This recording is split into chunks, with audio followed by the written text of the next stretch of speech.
They said the Donnelly family never buried their dead, not in graves, not in churchyards. They kept them. It was the winter of 1876. Montana was still a frontier, but the Donnelly name carried the weight of something older than the land itself. Travelers spoke of a pale farmhouse on Black Elk Ridge, a house where the windows were nailed shut from the inside, where every step on the porch made the floorboards echo like hollow coffins. Locals warned newcomers to stay away. And not because the Donnellys were violent, but because they were wrong. The family had been here longer than any map said they should be, longer than the records in Helena could prove. Every generation looked the same. Every set of eyes the same washed-out gray. Every voice the same slow, deliberate cadence. And if you were unlucky enough to be invited inside, you might notice something, a portrait on the wall, blackened with age. The date beneath it read 1832. The faces in the portrait were the same faces sitting at the dinner table. No one ever spoke about it. No one ever asked, but every few years, a child would disappear from the nearby settlements. The sheriff would knock at the Donnelly door. They would open it smiling politely, and somehow the sheriff would leave, no questions asked. They said the Donnelly family never buried their dead. And they never let them leave. The first child to vanish was Margaret Hensley. She was 9 years old, small hands, gap-toothed smile, loved the creek behind her father's barn. It was February 2nd, 1876, the coldest morning in 30 years. Margaret's footprints were found in the snow, leading toward Black Elk Ridge. They ended less than a mile from the Donnelly property. Her father rode into town, screaming her name, demanding a search party. The sheriff, Elias Cutter, agreed, but the men of the town moved slowly, too slowly, because everyone knew. Black Elk Ridge had its own rules, and the Donnellys didn't answer to the county. The search party reached the edge of the Donnelly land at dusk. The light was dying. The shadows between the pines were long and full of teeth. They knocked on the front door. It opened in a whisper. Mrs. Donnelly stood there, tall, thin hair like bleached rope. Her smile was too calm for the moment. "Have you seen her?" Elias asked. Mrs. Donnelly tilted her head, her gray eyes drifting toward the staircase behind her. Then, in a voice that seemed too slow to belong to a human throat, she said, "She's home now." The men froze. Every one of them swore they heard soft footsteps upstairs, light, playful, the weight of a child, but when the sheriff searched the rooms, they were empty, every door locked from the inside, every window sealed. And on the landing, hanging crooked on the wall, a new portrait, the paint still wet. The Donnelly family tree had no branches, only a trunk, straight, unbroken, centuries deep. No marriages recorded outside the bloodline. No births in hospitals or under church blessing. Every child born on that land, and never leaving it. The old records, the ones kept in the courthouse before the fire of '54, told something stranger. The earliest Donnelly birth in Montana was listed in 1821, but that was 20 years before white settlers reached this part of the territory. The handwriting in the register was trembling, uneven, almost as if the clerk's hand had been guided by someone else. And the name wasn't quite right. It wasn't Donnelly at all. It was Donlach, an Irish surname dating back to the 1400s, a name whispered in Familiar folklore, tied to changeling children and the keeping of the dead. The bloodline was rumored to carry something ancient, something preserved. Children of the Donnellys all looked identical from one generation to the next, same height by age 12, same sallow skin, same silver, gray eyes that reflected moonlight in a way no one could explain. And there were whispers that those eyes were not human, that they were the color of deep water in a well, the kind that pulls you forward when you stare too long. Margaret Hensley's mother said she dreamt of her daughter the night after she vanished. In the dream, Margaret stood in the Donnelly hallway wearing a dress she'd never owned. Her eyes were gray now, her voice was slower, and when she spoke, it wasn't her voice at all. Reverend Josiah Hale believed the Donnellys could be saved. He was wrong. On the morning of February 13th, 1876, he called for a sermon unlike any the town had heard. The sky was colorless, the air so cold it cut the lungs. Every man, woman, and child crowded into the small wooden church at the edge of town. Reverend Hale's voice carried with a rare tremor. He spoke of false blood and the seed of Cain. He named the Donnellys without fear. said they were an unbroken curse walking in the skin of man. Some in the congregation crossed themselves. Others stared at the floor because everyone knew the Donnellys could hear him. Their land lay just beyond the ridge, but sound traveled strangely in winter. A whisper could carry for miles, and it was said. The Donnellys never forgot a word spoken against them. Mid-sermon, the church doors opened. 4 figures entered, tall, silent, eyes the color of stormlight. Mr. Donnelly in front, his wife beside him. Behind them 2 children, a boy and a girl, maybe 12, identical, 2 identical. They walked to the very front pew, sat without expression, never blinking. Reverend Hale's hands shook as he turned the page in his Bible. The air in the church felt heavier now, as if the building itself were sinking into the earth. And then, without a word, the Donnelly children stood. They walked to the altar, laid something on it, a ribbon. Frayed at the edges, bright red, the kind Margaret Hensley used to wear in her hair. After the winter sermon, the town changed. No one spoke about Margaret. No one spoke about the ribbon. And no one, not even Reverend Hale, spoke about the Donnellys. It was as if a thin layer of frost had formed over every conversation. People smiled more, but their eyes stayed distant. Men worked their fields in silence. Women fetched water without gossip. The Donnellys began to appear more often in town. Not together, always one at a time. A boy buying sugar. A woman standing at the post office, waiting for a letter that never came. A man outside the blacksmith shop, watching the forge with an expression that never changed. Sheriff Cutter stopped patrolling near Black Elk Ridge altogether. When asked why, he only said, "They don't break the law." And his voice would drop on the last word, as if law didn't mean the same thing to him anymore. Then more children vanished. 2 brothers, ages 6 and 8. Their parents found their shoes neatly placed at the edge of their farm, no footprints leading away. By the 3rd disappearance, people stopped searching. It wasn't worth the risk. At night, you could see lights moving on Donnelly land.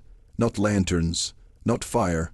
Something cold or pale, shifting, as if underwater. And sometimes, just before dawn, a sound would drift down from Black Elk Ridge.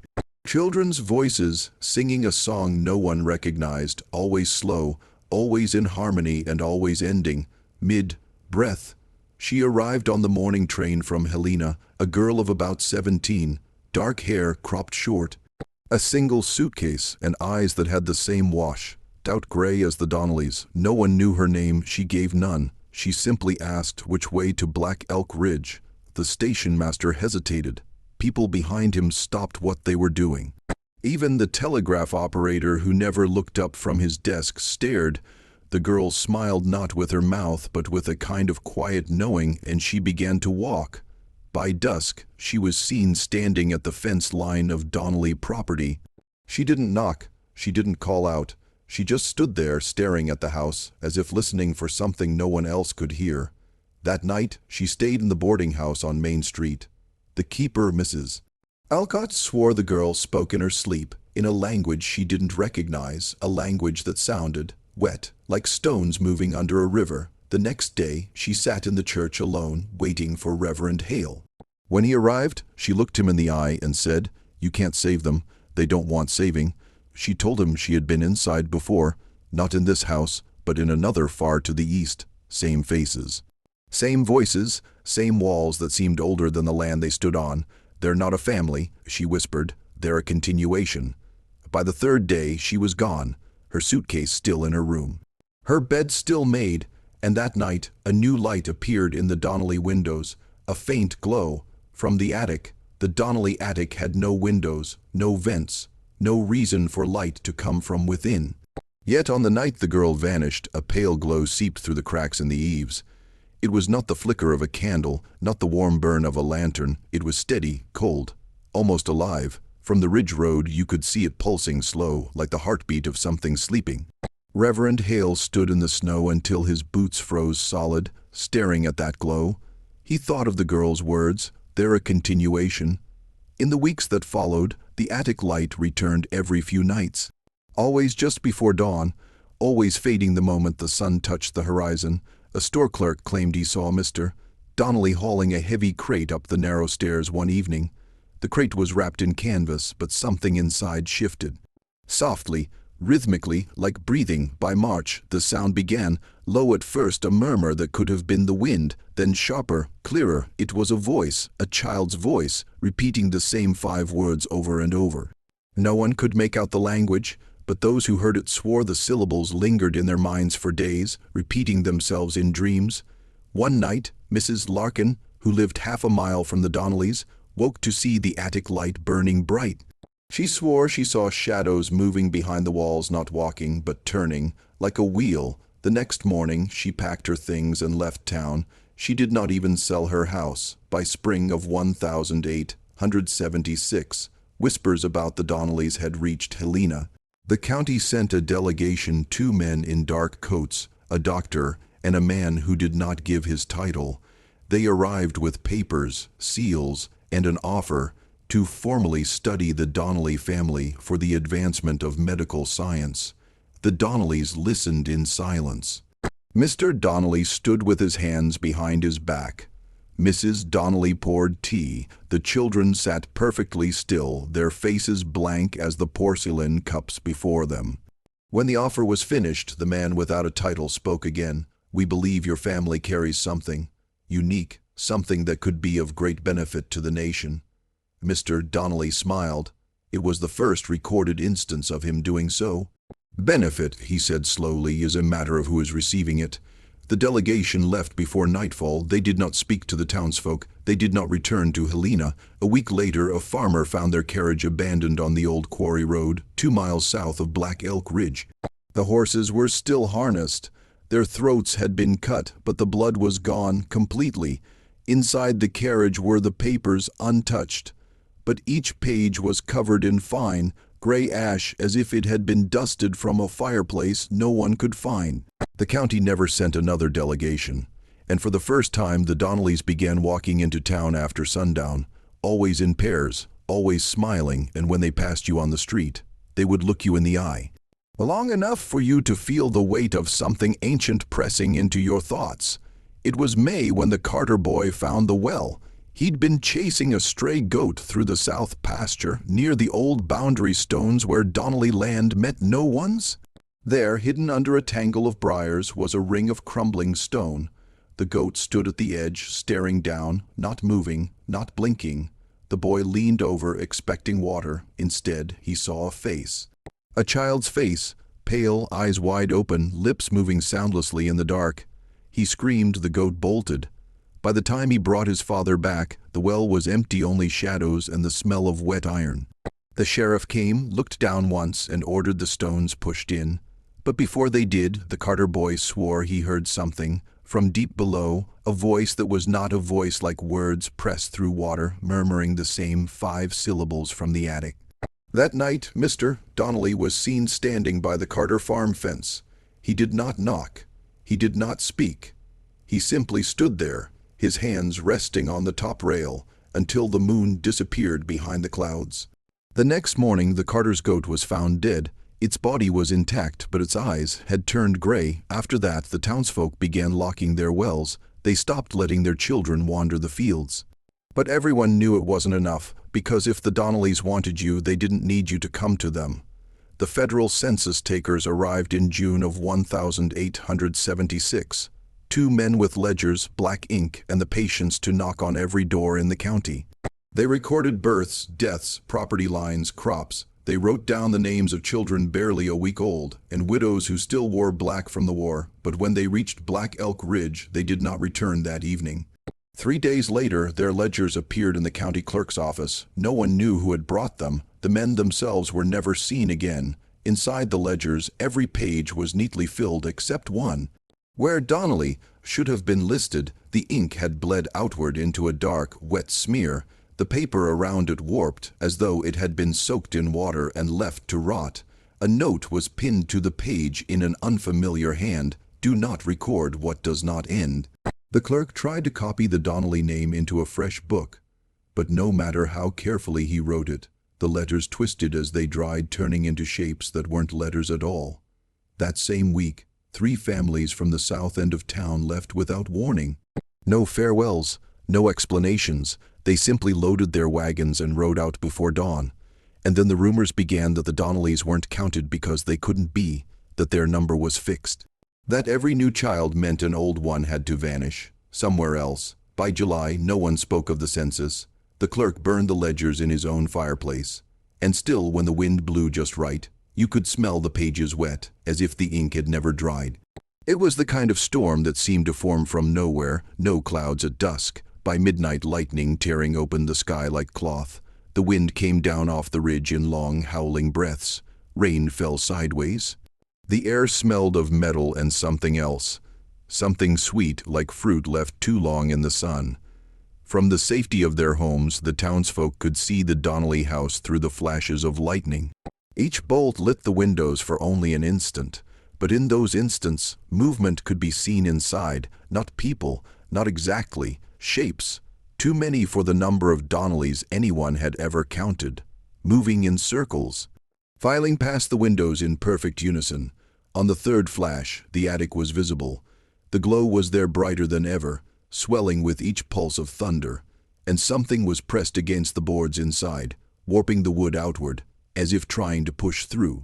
Then the sound came, not from the sky but from the ridge itself, a low, continuous moan, like air escaping from deep underground. It carried over the rain, through the wind, down into the town. Those who heard it swore it made their teeth ache. Some said it made their mouths fill with the taste of blood. By morning, the storm was gone. The ridge stood silent, but the Donnelly front door hung wide open. No footprints in the mud. No sign of anyone inside. Only a single wet ribbon, red as before, left on the porch rail. On July 19th, 1876, Reverend Josiah Hale told Mrs. Alcott he was going to bring the truth back from that house. He left before dawn, wearing his black coat, carrying only his Bible and a small lantern. By sunrise, people saw him at the edge of Black Elk Ridge, standing at the Donnelly gate. He didn't knock. He didn't call out. He simply pushed the gate open and walked up the path. The front door was ajar. He stepped inside. What happened next is pieced together only from what was found. The lantern was discovered in the entryway, still burning. The Bible lay beside it, open to the book of Job pages warped, the ink blurred as if soaked in steam. The air in the front hall was described by the sheriff as unnaturally warm, with the smell of damp earth. The sheriff swore he heard faint movement upstairs. Not footsteps, something dragging slowly across the floorboards. On the wall of the stairwell hung the familiar family portraits, but now every face had changed. The eyes were all Reverend Hale's. The sheriff left without going further. By sundown, the Donnelly door was closed again. Reverend Hale was never seen leaving, but that Sunday, when the church bell rang for service, someone saw a tall, thin figure standing in the loft, watching through the rain-streaked window. The figure had gray eyes, and it did not blink. It began with a boundary dispute. A rancher named Whitlock claimed the Donnellys' southern fence had crept 2 yards onto his land. The sheriff wanted nothing to do with it, but Whitlock brought his own men and started digging new post holes. They didn't get far. The first spade struck something solid, not rock, not wood. It gave under the blade with a soft, almost spongy sound. They uncovered a length of cloth, then skin, a child's hand, gray and cold as river stone. The nails were too long. The fingers curled as if reaching for something above. Whitlock stumbled back, cursing. Another man swore and dug faster. They found 2 more, a boy and a girl, side by side, faces perfectly preserved despite no coffin, no embalming. Their eyes were closed, but when the wind shifted, Whitlock swore one of them. Opened, the sheriff ordered the hole filled at once. No records, no report. But Whitlock's men told others what they'd seen, and the word spread like infection. A few nights later, Whitlock woke to find his front door wide open. On the floorboards leading from the threshold to his bed were small, wet footprints. At the foot of the bed, resting neatly on the quilt, was a single gray hand. It began with a boundary dispute. A rancher named Whitlock claimed the Donnelly southern fence had crept 2 yards onto his land. The sheriff wanted nothing to do with it, but Whitlock brought his own men and started digging new post holes. They didn't get far. The first spade struck something solid, not rock, not wood. It gave under the blade with a soft, almost spongy sound. They uncovered a length of cloth, then skin, a child's hand, gray and cold as river stone. The nails were too long, the fingers curled as if reaching for something above. Whitlock stumbled back, cursing. Another man swore and dug faster. They found two more, a boy and a girl, side by side, faces perfectly preserved despite no coffin, no embalming. Their eyes were closed, but when the wind shifted, Whitlock swore one of them. Opened, the sheriff ordered the hole filled at once. No records, no report, but Whitlock's men told others what they'd seen, and the word spread like infection. A few nights later, Whitlock woke to find his front door wide open. On the floorboards leading from the threshold to his bed were small, wet footprints. At the foot of the bed, resting neatly on the quilt, was a single gray hand. It began with a boundary dispute. A rancher named Whitlock claimed the Donnelly's southern fence had crept 2 yards onto his land. The sheriff wanted nothing to do with it, but Whitlock brought his own men and started digging new post holes. They didn't get far. The first spade struck something solid, not rock, not wood. It gave under the blade with a soft, almost spongy sound. They uncovered a length of cloth, then skin, a child's hand, gray and cold as river stone. The nails were too long, the fingers curled as if reaching for something above. Whitlock stumbled back, cursing. Another man swore and dug faster. They found two more, a boy and a girl, side by side, faces perfectly preserved despite no coffin, no embalming. Their eyes were closed, but when the wind shifted, Whitlock swore one of them. Opened, the sheriff ordered the hole filled at once. No records, no report, but Whitlock's men told others what they'd seen, and the word spread like infection. A few nights later, Whitlock woke to find his front door wide open. On the floorboards leading from the threshold to his bed were small, wet footprints. At the foot of the bed, resting neatly on the quilt, was a single gray hand. By late summer, Sheriff Elias Cutter no longer pretended to uphold the law on Black Elk Ridge. He stopped carrying a badge. He stopped riding the southern trails, and when townsfolk brought him reports, strange lights, missing livestock, missing children, he would only nod and say, "Not my jurisdiction." Some believed he was afraid. Others whispered he was kept. There were small signs: a new gold watch, though he hadn't collected wages in months, a pale ring on the skin of his neck, the size of a child's handprint. His voice, once brisk, now slow, deliberate. Like the Donnellys, one evening in August, he was seen walking the fence line of their property with Mr. Donnelly, not as a lawman but as an equal, head slightly bowed, listening intently. The next morning, the old county jail stood empty.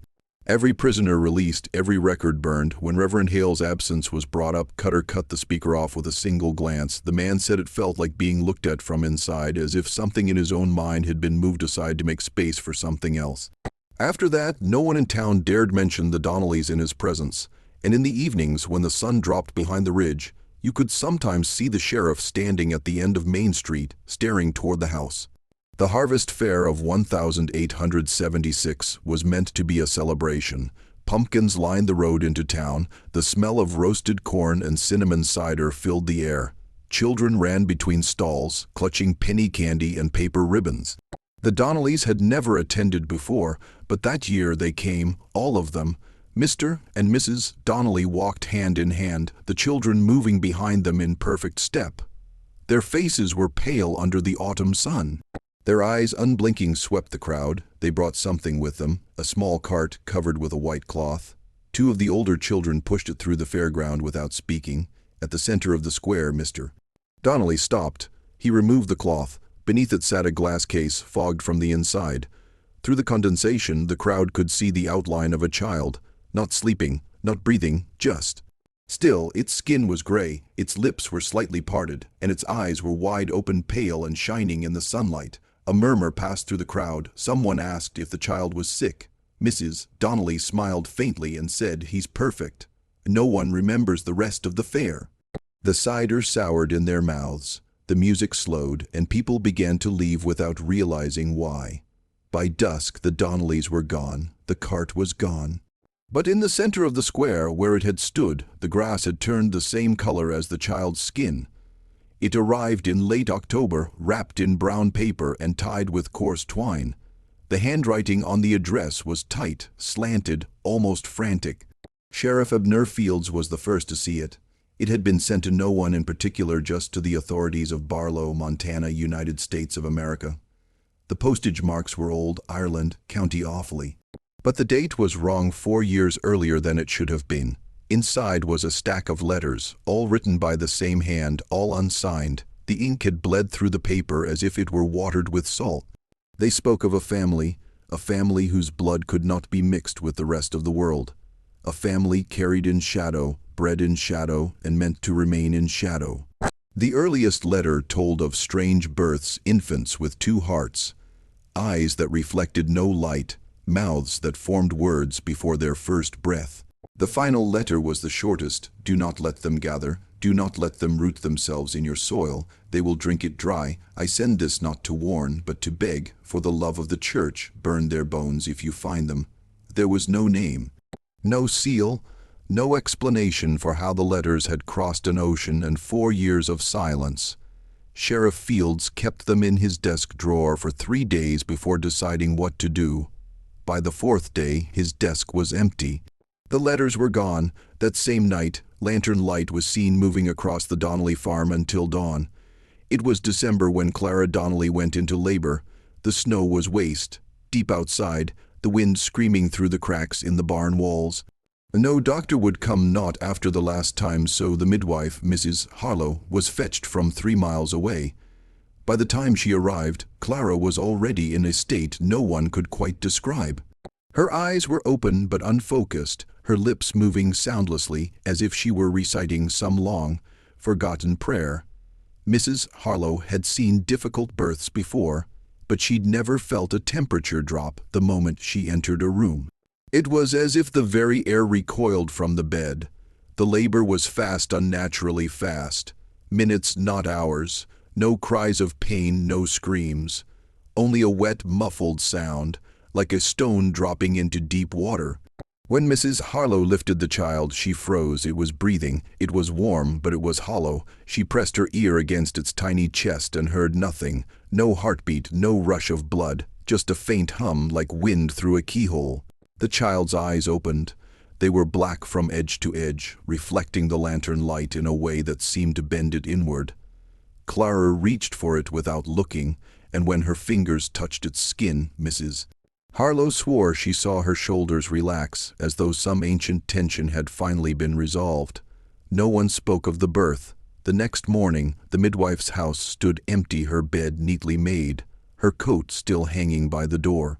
The Donnelly child was never given a name, at least not one anyone in town dared to say aloud. By mid-January, the snow should have been deeper, the air sharper, the frost biting at the lungs. But in the valley around the Donnelly farm, the seasons had begun to slip. The townspeople noticed first, in passing, a thaw that came too early, the sound of running water under the ice. Then the oddities stacked, each stranger than the last. The trees nearest the Donnelly property began sprouting buds in the dead of winter. The river no longer froze, and trout, plump, silver, and wrongly still in their movements, could be seen swimming upstream beneath the moonlight. Children who wandered too close to the Donnelly land came back dazed, with snow clinging to their boots in perfect, unmelting crystals. One boy said the air inside the farm's boundary didn't move right. Like time, there was folding over itself. Sheriff Wilkes rode out to investigate in February. He returned 3 days later without his horse, his uniform soaked to the knees, and a smell on him that no one could name, sweet like rotting fruit, but with a metallic edge.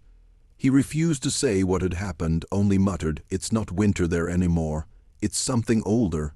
By March, the weather in the valley no longer matched the rest of Montana. Fields bloomed with black flowers that no botanist could identify. The ground itself seemed to breathe beneath the boots of anyone foolish enough to walk it. Some whispered that the Donnelly child, the hollow one, was feeding on the season, siphoning winter away, and that spring would never end again, until something far worse arrived to take its place. He arrived in April, long after the rest of the country had given up on Montana's strange winter. That wasn't. No one saw where he came from, only that he stepped off the 6:15 train in a black wool coat despite the unseasonable heat. He wore no hat, but the sun never seemed to touch his skin. The station master swore the man carried no luggage, only a narrow cedar case that he kept chained to his wrist. Its surface was scorched in patches, as if it had been close to fire for a very long time. He introduced himself to no one, yet by the time he reached the center of town, people whispered his name as if they had always known it. Mr. Hallow. Hallow asked no questions about the Donnellys. Instead, he spoke as though he already knew. He told Reverend Clay that the family were keepers of a pattern, and that patterns left unchecked spread like rot through a body. He said there had been 12 before them across centuries and continents, and that the Donnellys were the 13th. The Reverend tried to warn him no one who went to that farm came back whole. Hallow only smiled a small, bloodless thing and said, "That's the point." On the morning of April 12th, he walked the mile to the Donnelly property. By noon, the sky above the valley turned the color of burnt copper, and a wind began that smelled like grave dirt and lilacs. That night, the cedar case was found in the middle of Main Street. The chain had been snapped. The case was empty. By dawn, the Donnelly farm was gone, not burned, not abandoned, gone. The fields where the wheat should have been were bare, the soil pressed flat, as though something vast had lain upon it for centuries and had only now lifted away. There were no walls, no trees, no stones, only a wide, circular depression in the earth that hummed faintly when you stood in it. The townspeople gathered at its edge, but none dared step inside. They said the air bent there like heat rising off blacktop in August, but colder, cold enough to feel inside the teeth. Of the Donnellys there was no sign, no clothing, no bones. Only a single object remained at the exact center of the depression, a photograph nailed to a splinter of barn wood. It showed the family standing in a neat row, hands clasped in front of them, their eyes dark and featureless. The date at the bottom was 1876. But in the corner, scratched so deep into the emulsion it tore the paper, was a second number, 2024. Reverend Clay tried to burn it. The flames died before touching the image. In the weeks that followed, the soil within the circle began to change. It grew pale, almost white, and anything planted there twisted itself into shapes that should not have existed. Roots grew upward, leaves grew teeth, and deep at night, those who lived close swore they could hear voices, 12 of them whispering in a language older than the land itself. The 13th voice has yet to speak. When it does, it will be calling for someone, maybe you.